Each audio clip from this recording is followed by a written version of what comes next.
Hey, this is Jack Ryan here to talk to you today about some of the things that we're finding in policies around the country. One of the things that I had done, this goes back a couple of weeks ago, was I had asked for agencies to submit action plans, department policies. A number of agencies have done that. So I would ask that, or not ask, but actually let you know how grateful I am to those agencies that responded and provided us with some working documents to take a look at.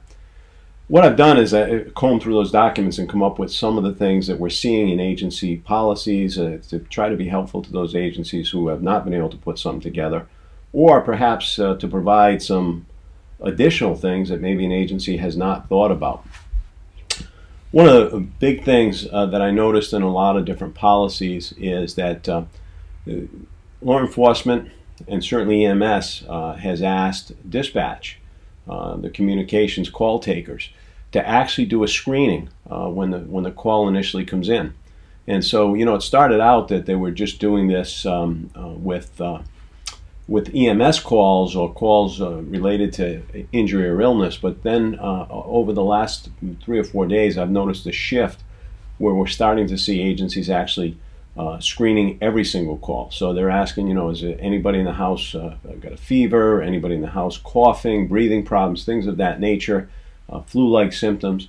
This allows officers to be better prepared when they get to the house. Again, it has not been suggested at this point by the CDC that officers need to wear a mask on every call, although, I know some agencies are considering that. But by the same token, if there's any indication, an officer is aware of it ahead of time, then certainly that's a possibility. This is just another example of something I saw this week, screening every call. Does the complainant or any other person in the house have a fever? Does the complainant or anybody have a cough, any kind of respiratory distress? And then it actually added, has the complainant or any other person inside been in contact locally with a confirmed corona patient? So again, one of the things is, has this person been exposed, right? Interesting, I was talking to somebody from a private entity that was doing training yesterday, and they were actually training somebody how to work remotely. And the person said, I'm glad to get this done because I'm supposed to be in self-quarantine for 14 days. So they went through the entire training in close proximity with the trainer, and then informed the trainer that they were supposed to be in quarantine. That's what we're trying to avoid. We're trying to avoid officers coming into contact with people without the necessary protection. If in fact there's certain information we could get on the front end as a checklist that would give the officer notice ahead of time. Many agencies, and we discussed this in one of the other briefings, have determined that it's necessary to limit our in-person response to many non-critical calls for service in an attempt to limit the number of exposures by officers. Remember that if we reach a point where officers are quarantined, if we reach a point where officers are actually sick, then that's going to limit our ability to carry out the public safety function. So we want to make sure that to the extent possible we reduce the numbers of exposures, and by doing so we lessen the likelihood that officers will need to be quarantined, less likely that they'll be sick, and they'll be available for the more critical public safety issues that we're definitely going to face. I mean, crime, assaults, murders, all of those things. I saw this morning some newscasts from Cape Cod where officers were at a murder scene, and the firefighters were taking this victim to the rescue, and all of the officers had on masks, but the firefighters did not. So I found that to be interesting. But again, that's one of the issues. I'm also seeing some things in policy about the enforcement of social distancing. There's a lot of regulations being passed. A number of people in a store, even the grocery stores here in Rhode Island, have to limit the number of people they have in the store at a given time. So again, I see some agencies saying, look, we're going to participate in this enforcement. However, we're going to do it with some discretion. First off, we don't certainly want to avoid arrests. That brings people to the jail and increases exposure. So again, a lot of agencies recommend a cite and release if they handle it at all. Obviously, the best case scenario is to try to get voluntary compliance while maintaining that distance of 6 feet. That would probably be the best case scenario. I do see some enforcement, however, by agencies because that's what they've been directed to do. So it's going to have to be the agency that makes that decision on whether they want to risk more exposures to this situation, right? Hey, one of the things, and it's in a number of policies that I've looked at over the last few days, is supervisors paying attention and even dispatchers to the number of officers who are going to a call. I've got a couple of different examples here. Obviously, we want officers to back each other up. We don't want any officers placed in jeopardy. That's for sure. But by the same token, we also know that there's a lot of calls that do not require more than one officer. Or there could be calls where a backup nearby is appropriate, but there's not contact by the second officer. So these are things, one, from a training perspective, we should train officers that if they're the backup and they're merely there as the backup, maybe they stay back the 6 or 8 feet and only move in if there's a need to move in.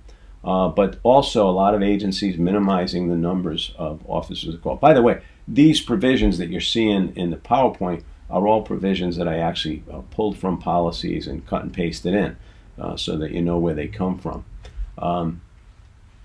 I think, a lot of agencies, this is something else that's come up in a lot of the policies that I reviewed, that there are certainly some positions within the law enforcement agencies, and obviously not our frontline positions, but there's a lot of administrative positions, there's a lot of clerical positions that perhaps could be handled remotely for the time being, and that is something that the organization should consider and look at if that's possible. Hey, when there are violations by businesses, and this goes back to something that I just talked about a minute ago, in some cases, the Department of Health is actually handling the violation. To me, that seems to be a good way for a state to do it. And one of the things they can consider is the license of the establishment, right? Take action on the license if they don't comply with these rules that are being passed to keep everybody safe.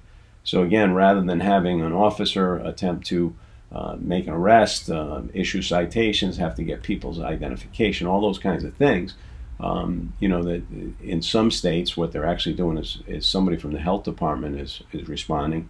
And in those states, and this one happens to be out of Kentucky, in those states, once the Department of Health responds, if they need law enforcement assistance, then these same policies will say, hey, we will respond if somebody from the health department calls for help and they need our help with this. It's called social distancing. I think it can also be called occupational distancing. I've mentioned that before. And so we see a lot of agencies by policy placing limitations on any in-person meeting. So those are not taking place. A lot of changes to roll calls. I've been in a scene where some places the change to roll call is making sure everybody is 6 feet apart.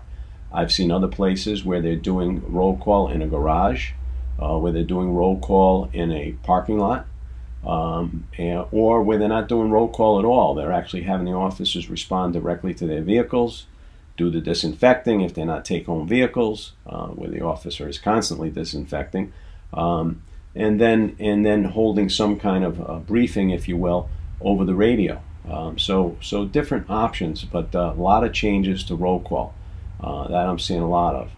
A lot of agencies that do have doubled up officers are moving to a single officer unit. I've even seen some agencies where they've got folks in field training. Some of our larger agencies, they're suspending the field training program so that they don't have this close contact between officers in the vehicle.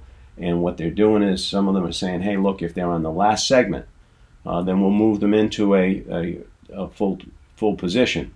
If they're not in the last segment, and again, that's with the approval of the field training coordinator and the field training officer. If they're not in the last segment, or the field training officer doesn't think they're ready, then they move them to an inside position where they can do some of the administrative duties that obviously have to take place. Training. There's been a number of agencies I see have put off live training. They're going to online training only, or some kind of Zoom, things of that nature. Obviously, there's state mandates, for example, on firearms qualification, things of that nature. Depending on how long this goes, we may have to seek something from the governor on that. That may be something that the governor can suspend, like some of these other statutes, that they suspend in other states, like registering your car or filing taxes not until July, things of that nature. So that's something that we'll have to consider as time goes on. But a lot of live training is being suspended temporarily until this distancing doesn't become such an issue. Hey, I've even noticed that some agencies are using infrared thermometers, or they're having officers use personal thermometers to check their temperature before they go on duty on every shift. If an employee's got a temperature over 100 degrees, then their supervisor's got to be notified, and they've got to contact their personal physician before the beginning of the shift. Again, this is just one that I pulled, but I've seen this in several policies where they're having officers check their temperature prior to shift as one of the things. A lot of methods of avoiding exposure between officers. Again, I've mentioned roll call already and talked about those changes, but a lot of times officers sit side by side facing opposite direction and have communications. A lot of agencies saying, hey, knock those window-to-window communications off. I know as a young cop, we used to try to see how close we could get those cars together to have that conversation so that you wouldn't have to yell across to each other. Obviously, we were closer than 6 feet apart. Limits on officers being in the station. I know one agency, a good friend of mine, the chief, has said only one officer in the station at a time. And if one of the administrators is in the station, then that administrator has to keep their door closed when that one officer is in the station. I've seen some agencies that are breaking up jurisdiction into segments. And when I say that, they'll take the city and they'll cut it into segments and basically create a separate police department in each segment. And no crossover unless there's an extreme emergency. So they're actually having these officers that tell them, hey, don't get together and communicate across your jurisdiction. And again, jurisdiction within a jurisdiction. And only in the event that there's a serious need will officers actually cross over into that beyond their segment.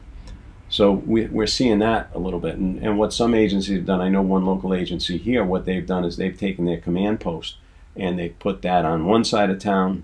They use their station on the other side of town. And so they're limiting, cross-contamination between officers, if you will. And so that they should, hopefully, be able to prevent one group of officers from impacting another group of officers and diminish the likelihood of having to quarantine a whole shift, for example. I see some agencies that are saying, hey, administrative staff, right now you're not administrative staff anymore. You're gonna be an extra patrol shift, so that in the event that we do have to quarantine someone, we have people to fill those gaps. Some of the investigators, let's face it, narcotics investigations many times is a discretionary function. So, in this time of need, it may be more important for the priorities of the agency to have those officers available for, public safety and patrol work than it is to fulfill this discretionary function. So again, we're seeing some of that in policies. Hey, this is an example of a policy provision that covers that area. Each patrol squad shall remain effectively quarantined from the other squads. A discouragement, if you will, from officers getting together off duty, particularly from different squads, because obviously if they intermingle, then you could pass it from squad to squad. Again, this one has the provision in it about the side-by-side vehicle conversations being prohibited. So again, even social distancing or occupational distancing of officers to limit or diminish exposure. Because obviously the more officers we get in quarantine, the more officers that actually, unfortunately become infected with the virus, the less officers we have to guarantee or operate for public safety. There is pretty consistent personal protection equipment suggestions. And so I've got those up here on the screen. Obviously, we've talked about the respirators and other briefings, goggles, a biohazard bag to throw stuff in when you're done,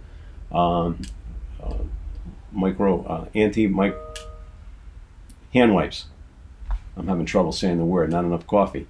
Coverall suits, and obviously additional gloves. So all of these things are being recommended. Are they to be used on every call? I've got some agencies that want them used on every call. I've got some agencies that don't use them on every call. They just use them if there's some indication and there may be an issue. And again, this is something that we'll have to look at as time goes on, as more and more officers are impacted by this virus and how that exposure is taking place. The CDC has not yet recommended it on every call. So I just point that out. And obviously one of the problems is the availability of some of this stuff. I was really happy this morning. Some of you that know me know I'm a hockey guy, and I see that Bauer, that makes hockey equipment, has retooled their factory, and they're making face shields. They can make 3,000 a day, and they've passed on the methods to other companies that are in similar businesses to step up to the plate in this ongoing emergency. So that's some good stuff right there. One of the things to remember is, in taking the protective equipment off, you don't want to become contaminated when you're taking it off. So you want to carefully do that, and then you want to properly store that until it can be properly disposed of. So we're actually seeing provisions in policies addressing that issue as well. I saw this in policy. I thought this was something different. I only saw it in one, but I do think that this is the never say always and never say never. There's some officer discretion built into this particular policy for the personal protective equipment, where it might prevent the delivery of life-saving first aid or public safety services, even though it's going to increase the hazard to themselves. So the officers actually, in this can apply discretion that assumes a certain amount of risk to exposure where there's a life-saving need to do so. So again, just an additional thing that I saw in policy. This one was not broad-based, but I thought I would bring it to everybody's attention.